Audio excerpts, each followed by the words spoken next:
It was more just the defeatism in his eyes and in his tone. And it reminded me of like those George W. Bush years where there was just kind of an exasperation that we had to kind of surrender to the frame of the media or the powers that be, and that we didn't have the ability to go and carve out our own destiny.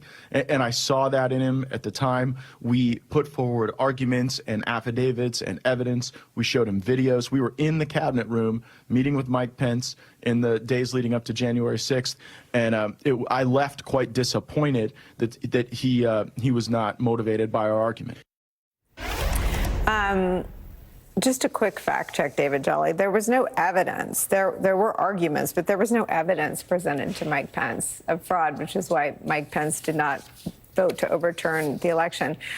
I want you, David Jolly, to take me through what this means if Republicans line up behind this nomination and confirm GAETZ. I mean, and let me just put up a couple of the statistics of what the Department of Justice does. 1,912 people were referred to the U.S. attorneys for human trafficking offenses in 2022. The number of people prosecuted for human trafficking more than doubled from 2012 to 2022, from 805 to 1,656. That includes the Trump years. It's something that was getting more effective and successful even during his presidency. 115,000 people work at the department. And this is the crime statistic that Trump is inheriting. Quote, homicides continue to decline in major U.S. cities by more than 40% in some communities during the first 9 months of the year, according to new data that show the COVID-era crime wave evaporating. Just take me through the stakes for Republicans if they line up behind Matt Gaetz. Sure. Well, first of all, those are all statistics that Matt Gaetz probably has no idea of because, as Mary said, he's completely and wholly unqualified for the position of being the nation's top prosecutor. And though I do think this election really sealed the permanence of Trumpism in the country as a movement, as well as for the party, if it wasn't already there, this is kind of the first test vote of that permanence. And because the stakes are so high and because the level of unfitness of Matt Gaetz is also so high, I'm still naive enough to think that this may not go through. I mean, this would be a Kavanaugh hearing on steroids, and I don't think the House Ethics Committee will release the report. I think Mike Johnson signaled to the members yesterday when he said we shouldn't do this. None of them are going to do that because they're waiting for their next promotion for Mike Johnson sometime in the next 6 weeks. But at this hearing, we could see all types of information come forward. First of all, if Matt Gaetz really thinks this is weaponized, he could ask for the ethics report to be released. He could ask for the FBI files to be released. Senate Democrats have asked the FBI to release their evidentiary information on this. The other wild card here is Susan Wild, who we just heard from. She just lost her Pennsylvania seat. She'll be a private citizen in January. The Democrats ask her to come testify about what she knows. The attorney for the women. This is going to get very white hot, not just for Matt Gaetz, who has shown he doesn't care, but for those Senate Republicans that you're talking about. And the ones I'm most curious about, outside of Mitch McConnell, who now has nothing to care about, right? He doesn't care about what Donald Trump says about him. He notionally is going to be concerned about his legacy and probably a hatred for Matt Gaetz somewhere. But what about those members with House experience, maybe even some who served with Matt Gaetz? And I'm thinking of people we don't often talk about. Bill Cassidy from Louisiana, Tim Daines of Montana, certainly Markwayne Mullins of Oklahoma. But you have a whole list of House members that some of them very close with Kevin McCarthy, who both have the personal disdain for Gaetz, but also know he's unfit. This is going to get messy fast. And we know Vance is already working the Hill on behalf of his boss, but what does Donald Trump do? And I don't know that this goes through. I don't know if there are 4 Republicans or not, but it will be a dark day if Matt Gaetz heads the Department of Justice, wholly unqualified, and he will be there for one reason. It is because he truly will do whatever Donald Trump asks. From the very beginning of Trumpism, Matt Gaetz has been the lackey that will execute on any wish of the president. Donald Trump wants to prosecute his enemies list. Matt Gaetz has said, yes, sir, I'll do it. Donald Trump will now do anything it takes to get Matt Gaetz in that position.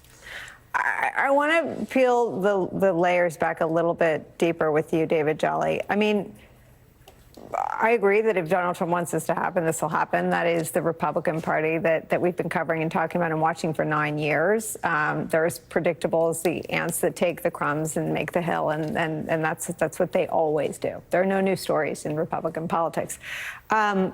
What's interesting to me, what I'm watching, is to see if anyone around Trump is savvy enough to understand that the reason Trump wants to prosecute his enemies is because he still smarts from the specter of criminality that hung over his first term. And does he really want the specter of criminality to hang over the guy that's going to avenge the specter of criminality that hung over his first term? I mean, Gaetz is everything that Trump ran to avenge, encapsulated in a 24/7 scandal news cycle. He doesn't make Trump look like, I mean, Trump believes that the investigations turned him into a martyr. I mean, Trump using Gaetz to prosecute his enemies is basically running the presidential campaign of the person that beats Trumpism next time. It's literally the inverse of what Trump thinks he's doing by sticking Matt Gaetz there. Do you think anyone can have that conversation with him? Well, as you would well know, Susie Wiles. I think Susie Wiles was probably surprised by this pick, but now has a plan B, C, and D around this. But Donald Trump also, I think, to your point, though, we have to recognize Donald Trump is someone with no personal convictions. He has criminal convictions, but no personal convictions. And so it doesn't really matter to him if he nominates somebody without personal convictions, and even somebody with a potential criminal conviction, though the case against Matt Gaetz obviously concluded with no charges filed. And so I actually think he is such an amoral leader that none of this actually matters. I mean, Chuck Todd in the previous hour had a fascinating insight that Donald Trump is kind of putting his people in the four corners. Over at HHS, where he feels like he was sunk by COVID, he's looking at justice and FBI. He's looking at the different departments where he feels like he was misled by what he considers the deep state. And so now his retribution is to put his people where he wants them. I just don't know that the Senate goes along with the Matt Gaetz one. All of the others, if I were to play devil's advocate, I think on Hegseth, remarkably unqualified, but Senate Republicans wrap themselves in the flag and say he has 20 years of military service. They overlook everything else, and they've got the votes to put him through. Tulsi Gabbard will have an explanation for meeting with Assad. They'll put her through. All the other picks, they will put through. This one, there's no redeeming quality to this pick. There's no redeeming quality to Matt Gaetz. There's no agenda that Matt Gaetz brings to the department other than the enemies list agenda. And it is unsettling for Republican senators to have to vote on somebody who we're going to learn a lot more from. I mentioned the FBI files could be available. Susan Wild could be available. Matt Gaetz, his own testimony will be damning. But recall the Kavanaugh testimony when we all went looking for Squee, his buddy, his college buddy. There are a lot of Squees in Matt Gaetz's world. I mean, this investigation took down a lot of people in Florida, one now serving time in prison for sex trafficking. Greenberg, yeah. And the others who lost their jobs, lost their professional standing in Florida because they were within the blast radius of Matt Gaetz. I still am not convinced that even in a Trump GOP, Matt Gaetz gets through. I hope I'm right, but history has proven me wrong, probably. It is a fascinating new sort of sociological experiment. You know, where is the bottom? Is it above or below the Matt Gaetz line? David Jolly, thank you so much for starting us off. Mary sticks around a little bit longer. One of the only ways to safeguard against a gutted Department of Justice, if that comes to pass, could be the passing of the dozens of Biden judicial nominations still pending. House Senate Democrats and Vice President Kamala Harris could be working overtime to make sure that happens.